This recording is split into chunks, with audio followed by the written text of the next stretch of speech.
Hello students, good morning. আজি আমি cell the unit of life এই চেপ্টাৰটোৰ সেকেন্ড ক্লাছটো আৰম্ভ কৰিবলৈ লৈছোঁ।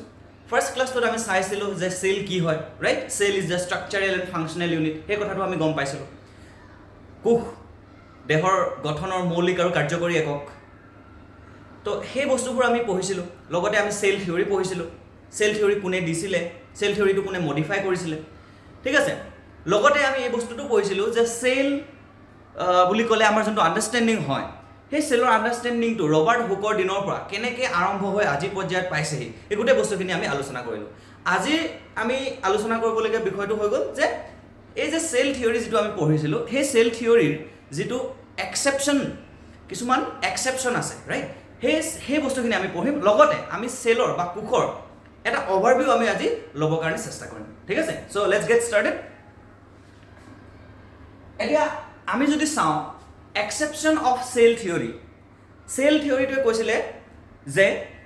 যিকোনো এটা অৰ্গেনিজিম সদায় সেলেদি কম্প'জ হয়, ঠিক আছে? চ' যিকোনো অৰ্গেনিজিমৰ বডিত সদায় সেলে থাকিব, ঠিক আছে, এজ এ ষ্ট্ৰাকচাৰেল ইউনিট। আৰু ইয়াতে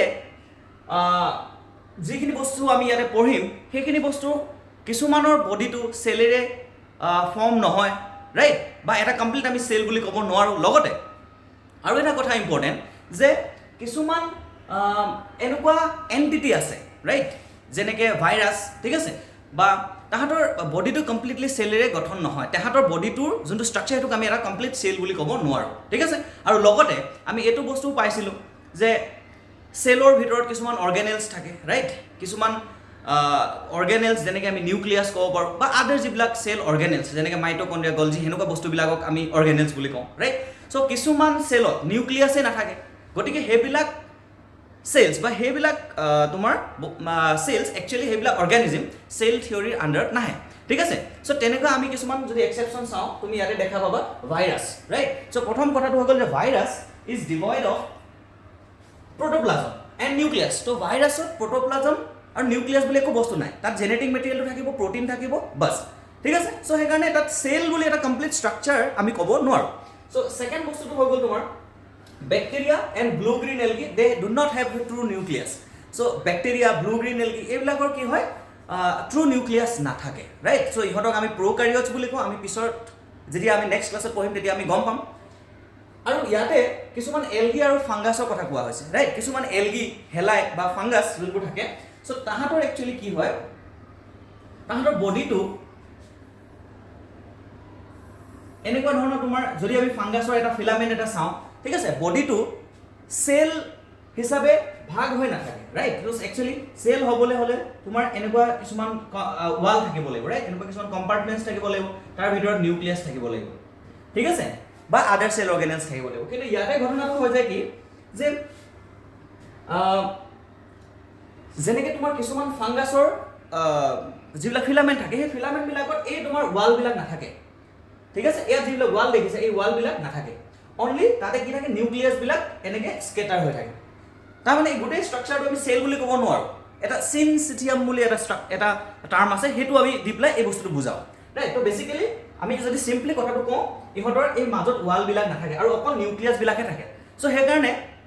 ইহঁতক আমি সেল থিয়ৰীৰ আণ্ডাৰত আনিব নোৱাৰোঁ, right? Next, RBC and sieve cells of plant, that nucleus is absent, right? So' যিবিলাক আমাৰ RBC থাকে, মেচিয়ৰ RBC থাকে হিউমেন বা মেমেলছৰ, চ' তাত তোমাৰ কি হয়, এই নিউক্লিয়াছ নাথাকে, ৰাইট? বা তেনেকৈ প্লাণ্টৰ যোনবিলাক চিভ টিউব চেলছ থাকে, চ' সেই চেলছবিলাকতো নিউক্লিয়াছ নাথাকে। ত' সেইকাৰণে এইকেইটা হৈ গ'ল এক্সেপশ্যন,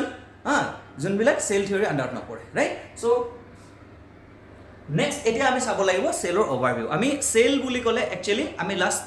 ক্লাছত আমি চাইছিলোঁ যে সেল বুলি ক'লে সাধাৰণতে আমি এটা কেনেকুৱা ষ্ট্ৰাকচাৰ এটা বুজি পাওঁ, ৰাইট? আজি আমি তাৰে এটা অভাৰভিউ চাম যে সেলৰ ভিতৰতনো কি কি থাকে, তাৰ লেভেলিং, ঠিক আছে, এটা সেলৰ ডায়েগ্ৰাম, তাৰ লেভেলিং, সেই বস্তুবিলাক চাম। চোৱা, ক্লাছ ইলেভেনৰ যিটো তোমাৰ সেল চেপ্টাৰটো আছে, তাত এটা প্লান্ট সেল তোমাক দেখুওৱা হৈছে, আৰু তাৰ প্লান্ট সেলটো একচুৱেলি এইটো হয়, ৰাইট? চ' ইয়াতে তোমাক ধুনীয়াকৈ গোটেই বস্তুখিনি লেভেলিং কৰি থোৱা আছে। এটা সেলত, এটা প্লান্ট সেলত আমি একচুৱেলি কি বস্তু দেখি পাওঁ, ইয়াতে লেভেলিং কৰি থোৱা আছে, ৰাইট? চ' এইটো যদি তুমি চোৱা হয়, এই গোটেই ষ্ট্ৰাকচাৰটো, চ' এইটো একচুৱেলি কি হয়, আমাৰ নিউক্লিয়াছ হয়, ৰাইট? নিউক্লিয়াছৰ ভিতৰত এই যোনটো ডেন্স ৰিজন দেখিছা দিস ইজ কল্ড নিউক্লিওলাছ দেন এইটো গলজি এপাৰেটাছ ৰাইট সো এইটো গলজি এপাৰেটাছ তাৰপিছত নেক্সট তুমি চোৱা এইটো হৈ গ'ল নিউক্লিয়াৰ এনভেলপ মানে নিউক্লিয়াছৰ যোনটো চাৰিওফালে তোমাৰ যিটো ৱাল থাকে মেমব্ৰেন থাকে হেতুক আমি কি বুলি কওঁ নিউক্লিয়াৰ এনভেলপ বুলি কওঁ আৰু নিউক্লিয়াৰ এনভেলপত কিছুমান সৰু সৰু এনেকুৱা ধৰণৰ পোৰ্স কিছুমান থাকে যেটো তুমি ইয়াতে দেখি পাবা ৰাইট সো এইবিলাক দেখিছা এইবিলাক নিউক্লিয়াৰ পোৰ বুলি কোৱা হয় ইয়াত অলটো এই বস্তুটো ইয়াতে লেভেলিং নাই সো এইবিলাক আমি নিউক্লিয়াৰ পোৰ বুলি কওঁ দেন একদম বাহিৰৰ যোনটো ৱাল আছে এই বাহিৰৰ ৱালটোক আমি সেল ৱাল বুলি কওঁ ৰাইট সো ইয়াত লেভেলিং কৰা আছে এই পাৰ্টটো এইটো আমাৰ সেল ৱাল তাৰ তলতে যোনটো আছে হেতু হৈ গ'ল আমাৰ plasma membrane or cell membrane এইটো এই লেয়াৰটো হৈ গ'ল আমাৰ cell membrane right so next এই ডাঙৰ যেটো স্ট্ৰাকচাৰ দেখিছা সো অলমোস্ট এটা প্লান্ট সেলত 90% তোমাৰ কুহে অকুপাই কৰি থাকে এই ভেকুলটো অকুপাই কৰি থাকে ৰাইট সো এটো আমি ভেকুল বুলি কওঁ নেক্সট সো এতিয়া এই সেল ৱাল আৰু মেমব্ৰেনৰ মাজত কি থাকে তোমাৰ ওচৰত মিডল লেমেলা থাকে সো এটো হৈ গ'ল মিডল লেমেলা ৰাইট মিডল লেমেলা লেয়াৰ বুলি কোৱা হয় দেন নেক্সট এই স্ট্ৰাকচাৰটো তোমালোকে চিনি পায় so this is actually mitochondria right this is actually mitochondria then এই যেবিলাক ডটেড সৰু সৰু স্ট্ৰাকচাৰস দেখিছা এইবিলাক হৈ গ'ল ৰাইবোজোমস আচ্ছা ৰাইবোজোমস আমি আৰু ক'ত পাম এন্ডোপ্লাজমিক ৰেটিকুলামৰ ওপৰতো পাম দেখিছা ইয়াতে এইটো স্ট্ৰাকচাৰ হৈ গ'ল এইটো হৈ গ'ল তোমাৰ এন্ডোপ্লাজমিক ৰেটিকুলাম ঠিক আছে আৰু এন্ডোপ্লাজমিক ৰেটিকুলামৰ ওপৰত কিছুমান সৰু সৰু ডটেড স্ট্ৰাকচাৰস থাকে হেবিলাকক আমি ৰাইবোজোমস বুলি কওঁ ঠিক আছে সো যেতিয়া এই ৰাইবোজোম বিলাক এন্ডোপ্লাজমিক ৰেটিকুলামৰ সাৰফেসত লাগি থাকে তেতিয়া আমি সেই এন্ডোপ্লাজমিক ৰেটিকুলামটো আমি ৰাফ এন্ডোপ্লাজমিক ৰেটিকুলাম বুলি কওঁ বিকজ ৰাইবোজোম বিলাক থকাৰ কাৰণে ইয়াতে কি হয় তোমাৰ সাৰফেসটো ৰাফ নিচিনা দেখায় আৰু এইটো যেটো দেখিছা এইবিলাক হৈ গ'ল তোমাৰ কি স্মুথ এন্ডোপ্লাজমিক ৰেটিকুলাম ইহতৰ সাৰফেসত কোনো ধৰণৰ এন্ডোপ্লাজমিক ৰাইবোজোমস লাগি নাথাকে ঠিক আছে তো হেতু বেসিক ডিফাৰেন্স ৰাফ আৰু স্মুথ এন্ডোপ্লাজমিক ৰেটিকুলামৰ এইবিলাক আমি সাবসিকুৱেন্ট ক্লাছত যেতিয়া আমি প্ৰত্যেকটো অৰ্গেনেল এইবিলাক প্ৰত্যেকটো এটা অৰ্গেনেল হয় ঠিক আছে মাইটোকন্ড্ৰিয়া কলো তোমাক ভেকুল কলো নিউক্লিয়াছ কলো সবৰ বিষয়ে আমি আকৌ ডিটেইলছ পঢ়িব লাগিব এতিয়া আমি জাস্ট খালি ওভাৰভিউটো লৈ লৈছো যে সেলত কি বস্তু থাকে ওকে নেক্সট নেক্সট ৰাইবোজোম হৈ গ'ল তাৰপিছত আহি গ'ল তোমাৰ ক্লোৰোপ্লাষ্ট ৰাইট সো এইটো হৈ গ'ল ক্লোৰোপ্লাষ্ট অনলি প্লান্ট সেলত থাকিব ৰাইট দেন তোমাৰ ওচৰত আহি গ'ল সাইটোপ্লাজম এইটো যিমান এই ব্লু কালাৰৰ যোনটো পাৰ্ট দেখিছা তুমি ফ্লুইড যোনটো মেট্ৰিক্স হয় ৰাইট সো এই ফ্লুইড মেট্ৰিক্সটোক আমি কি বুলি কওঁ সাইটোপ্লাজম বুলি কওঁ ঠিক আছে নেক্সট পেৰক্সিজম দেন মাইক্ৰোটিবিউল ঠিক আছে দেন প্লাজমোডেছমাটা মিন্স সেলৰ ৱালত কিছুমান সৰু সৰু পোৰ্স থাকে ৰাইট সেলৰ ৱালত সেল ৱাল বুলি আমি যাক কওঁ তাত কিছুমান সৰু সৰু পোৰ্স থাকে যাৰ কাৰণে কি হয় এই সেলটো নেইবাৰিং যোনটো সেল থাকে ওচৰত যোনটো সেল থাকিব সেই সেলটোৰ লগত কি হৈ থাকে তাহাতৰ এটা সাইটোপ্লাজমৰ কানেকশন থাকে ৰাইট সো হেতু এই যোনটো পোৰ থাকে এবিলাক আমি প্লাজমোডেছমাটা বুলি কওঁ নেক্সট স্মুথ এন্ডোপ্লাজমিক ৰেটিকুলামৰ কথা মই তোমালোকক ক'লোৱে দেন লাইসোজোম এটোটো সুইসাইডাল বেগ বুলি কয় সেলৰ হেতু জানা সো লাইসোজোম এটা সেল অৰ্গেনেল হয় ৰাইট সো প্লান্ট সেল এটা যদি বেসিক্যালি আমি চাওঁ আমি এইখিনি বস্তুৱে দেখি পাম আৰু তোমালোকে ইমানখিনি লিখিব পাৰিলে ডায়াগ্ৰামটো ড্ৰ কৰি পেলাই লেভেলিং কৰিব পাৰিলে মোৰ দেন এনাফ এতিয়া আমি চাম এইটোটো 3D পিকচাৰ হয় না নহয় সো এইটো তোমালোকৰ কিছুমানে ধুনীয়াকৈ আঁকিব পাৰে কিন্তু কিছুমানৰ আঁকাত অলপ প্ৰবলেম হ'ব সো তাৰ কাৰণে মই এটা ডায়াগ্ৰাম লৈ আহিছো তোমালোকে হেতু দি পেলাই তোমালোকে প্ৰেক্টিছ কৰিব পাৰা ৰাইট এতিয়া এই ডায়াগ্ৰামটো এনেকৈ তোমালোকে ডায়াগ্ৰামটো ড্ৰ কৰিবৰ কাৰণে চেষ্টা কৰিবা ঠিক আছে এনেকৈ ডায়াগ্ৰামটো ড্ৰ কৰি পেলাই তাক তুমি লেভেল কৰিব চেষ্টা কৰিবা এতিয়া তোমাক মই বস্তুখিনি বুজাই দিলো যে কোনটো বস্তু কি হয় এতিয়া তোমাৰ এটা হোমৱৰ্ক হৈ গ'ল কি তুমি এইটো কি হয় এইটো হৈ গ'ল তুমি নিউক্লিয়াছ বুলি ক'ব লাগিব মোক ৰাইট সো এইটো তুমি মোক নিউক্লিয়াছ বুলি ক'ব লাগিব this is nucleus then nuclear membrane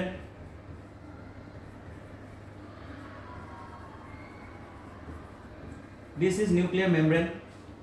this is nucleolus this is smooth endoplasmic reticulum তাৰপিছত আমি যদি ইয়াতে যদি অলপ ডটেড স্ট্ৰাকচাৰস এনেকা লগাই দিও ঠিক আছে তেতিয়া এটো হৈ যাব তোমাৰ ৰাফ এন্ডোপ্লাজমিক ৰেটিকুলাম ঠিক আছে এটো হৈ গ'ল তোমাৰ মাইটোকন্ড্ৰিয়া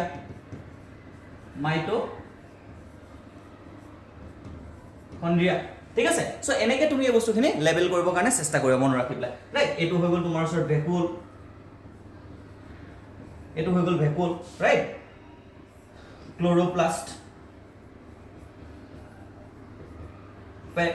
ঠিক আছে তেনেকৈ তোমালোকে এইবিলাক লেভেলিং কৰিবৰ কাৰণে চেষ্টা কৰিবা ঠিক আছে চ' আমি আগবাঢ়ো নেক্সট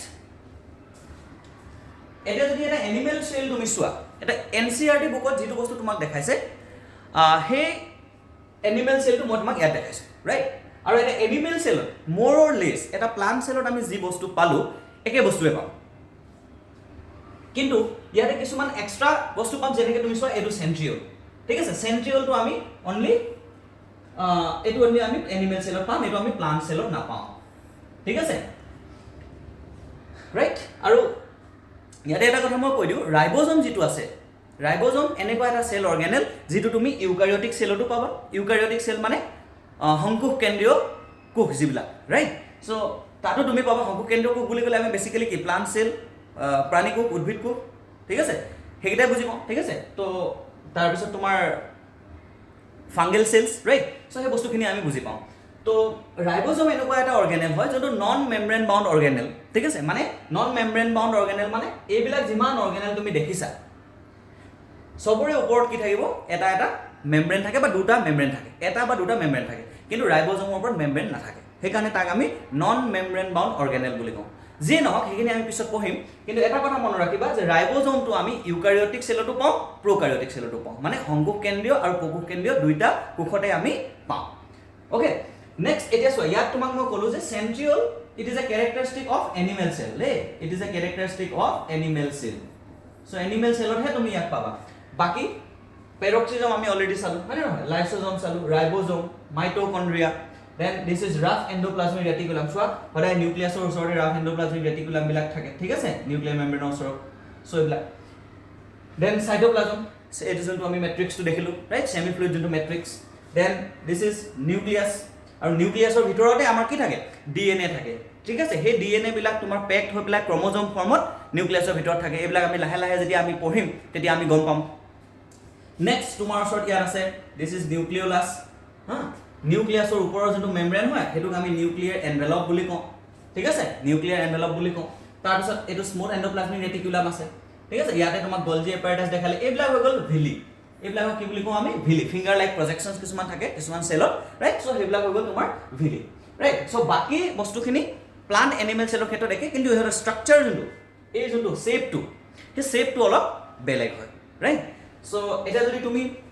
এনিমেল চেল এটা তুমি ড্ৰ কৰা তেতিয়া কেনেকৈ দেখিবা সেইটো মই তোমাক দেখাই দিছোঁ ইয়াতে ঠিক আছে তো তুমি এতিয়া এনিমেল চেলটো তুমি বুজি পালা ইয়াৰ ষ্ট্ৰাকচাৰ মানে অভাৰভিউটো পালা যে ইয়াৰ ভিতৰত কি কি থাকে ৰাইট এতিয়া তুমি এনেকৈ এটা এনিমেল চেল ড্ৰ কৰিবৰ কাৰণে চেষ্টা কৰিবা এনেকৈ এটা এনিমেল চেল ড্ৰ কৰিবৰ কাৰণে চেষ্টা কৰিবা আৰু ড্ৰ কৰি পেলাই তুমি নিজে লেভেল কৰিবলৈ চেষ্টা কৰিবা ৰাইট চ' এইটো নিউক্লিয়াছ সৰি আমি অলৰেডি জানো right so' this is nucleus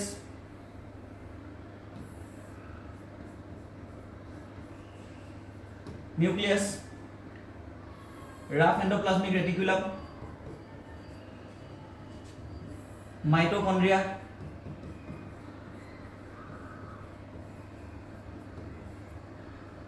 ঠিক আছে তো এনেকৈ আমি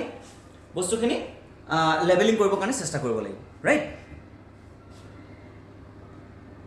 চ' এনেকৈ ড্ৰ কৰিবৰ কাৰণে চেষ্টা কৰিবা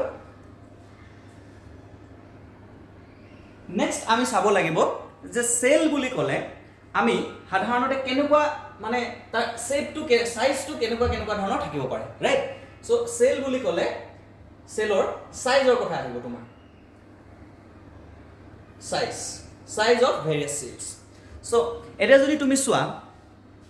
ইয়াতে তুমি যিটো দেখিছা এইটোক আমি মাইকোপ্লাজমা বুলি কওঁ mycoplasma is the smallest cell right mycoplasma is the smallest cell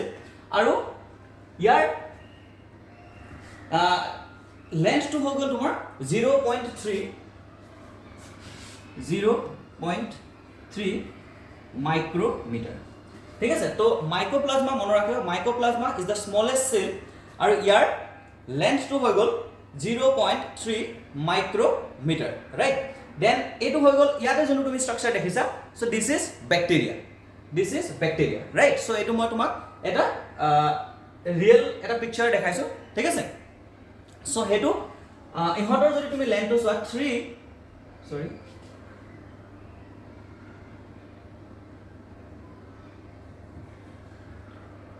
3 to 5 0.25 micrometer এটো লিখিবা এটো 0.3 মাইক্ৰমিটাৰ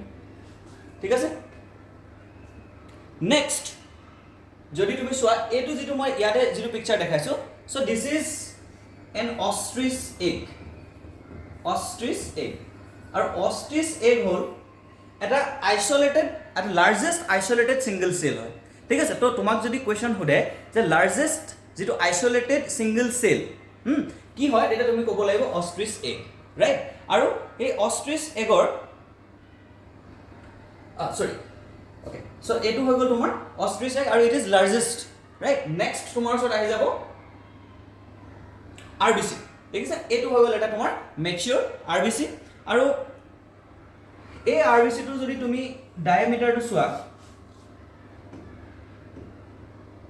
আৰবিসি যদি তুমি ডায়ামিটাৰটো চোৱা তেতিয়া তুমি কিমান দেখিবা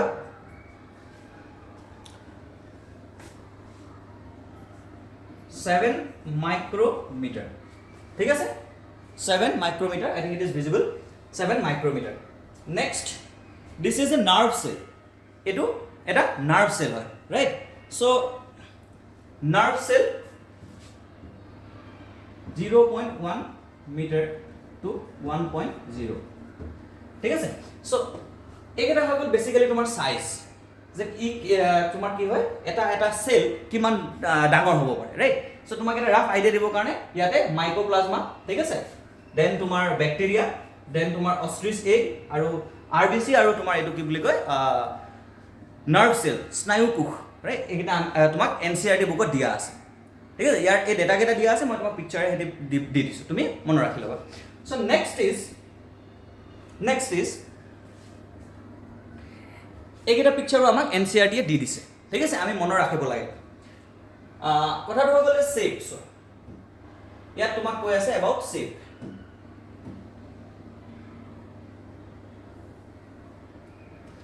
তো আমি যদি চাওঁ এটো RBC red blood cells right so red blood সেলৰ শেপ বিলাক কেনেকুৱা হয় ৰাউন্ড হয় আৰু বাইকনকেভ হয় ঠিক আছে বাইকনকেভ মিন্স দুইটা সাইডৰ পৰা তোমাৰ concave right so this is round and biconcave so এটো হৈ গল আৰবিসি নেক্সট ডব্লিউবিসি এটো হৈ গল ডব্লিউবিসি তো ডব্লিউবিসি শেপ বিলাক কেনেকুৱা ইৰেগুলাৰ এমিবয়েড শেপ বুলি আমি কব পাৰো irregular that means right so এমিবাৰ শেপ টু কি হয় ইৰেগুলাৰ ডেফিনিট এটা শেপ নাথাকে সো ডব্লিউবিসি কি হয় তোমাৰ ইৰেগুলাৰ ইন শেপ সো এইটা এনসিআৰটি আমাক দিয়া আছে তো এইকাৰণে আমি মনত ৰাখিব লাগিব ৰাইট আৰবিসি শেপ টু কেনেকুৱা round and biconcave WBC shape to কেনেকুৱা এমিবয়েড বা ইয়াৰ কোনো শেপ নাথাকে ৰাইট সো এটো আমি এমিবয়েড শেপ বুলি কম ইৰেগুলাৰ বুলি কম দেন কলিউমনাৰ সেল ঠিক আছে যেটো আমি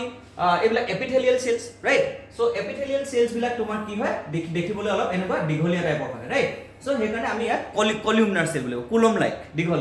right long and narrow cells then এটো তুমি দেখিছা নাৰ্ভ সেল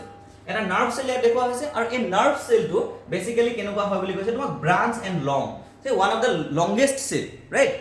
যিমান সেলস বিলাক সেলস আছে আমাৰ তাৰ ভিতৰত এটা লংগেষ্ট সেল হৈ গল নাৰ্ভ সেল আৰু নাৰ্ভ সেল সাধাৰণতে ব্ৰাঞ্চ হয় ঠিক আছে স্নায়ু কোষ যেটো কম আমি so it is branch and long next is tracheid so প্লান্টৰ এটা সেল হয় ৰাইট সো ট্ৰেকিড সো ই কেনেকুৱা হয় তোমাৰ অলপ এনেকুৱা দীঘলীয়া টাইপৰ হয় ঠিক আছে সো এটো এলংগেটেড সেল দেন তোমাৰ মেজোফিল সেলস এটো প্লান্টৰ লিভস বিলাকত থাকে ঠিক আছে মেজোফিল সেলস যত বেসিক্যালি আমাৰ ফটোসিনথেসিস প্ৰসেসটো হয় সো এই মেজোফিল সেলস বিলাকৰ শেপটো কেনেকুৱা তুমি হেতু মনত ৰাখিব লাগে ৰাউন্ড এন্ড ওভেল ঠিক আছে তো আমি এটা বেসিক্যালি কি শেপ পালো আৰবিসি শেপটো আমি কেনেকুৱা পালো ৰাউন্ড এন্ড বাইকনকেভ পালো ডব্লিউবিসি শেপটো কেনেকুৱা পালো আমি এমিবয়েড পালো ঠিক আছে দেন এপিথেলিয়াল সেলৰ আমি কেনেকুৱা পালো কলিউমনাৰ পালো মানে long and narrow then nerve cells যিবিলাক থাকে নাৰ্ভ সেলস বিলাকৰ আমি কেনেকুৱা পালো ব্ৰাঞ্চ পালো আৰু লং পালো ঠিক আছে দীঘল হ'ব আৰু ব্ৰাঞ্চ দেখিছা কেনেকুৱা ধৰণে ব্ৰাঞ্চ আউট হৈ গৈছে এটো নেক্সট ট্ৰেকিড যিবিলাক থাকে এইবিলাক প্লান্ট সেল হয় তো তাহাতে কি হয় এনেকুৱা দীঘলীয়া হয় স্ট্ৰাকচাৰ এলংগেটেড আৰু মেজোফিল সেল যোনবিলাক প্লান্টৰ লিভস বিলাকত থাকে সাধাৰণতে মেজোফিল সেলস বিলাক ৰাউন্ড এন্ড ওভেল হয় ঠিক আছে সো ইয়াতে চোৱা এটো ৰাউন্ড হয় দেখি পাইছা so this is round structure round ঠিক আছে সো আজিলে এখিনি আছিলে সো থ্যাংক ইউ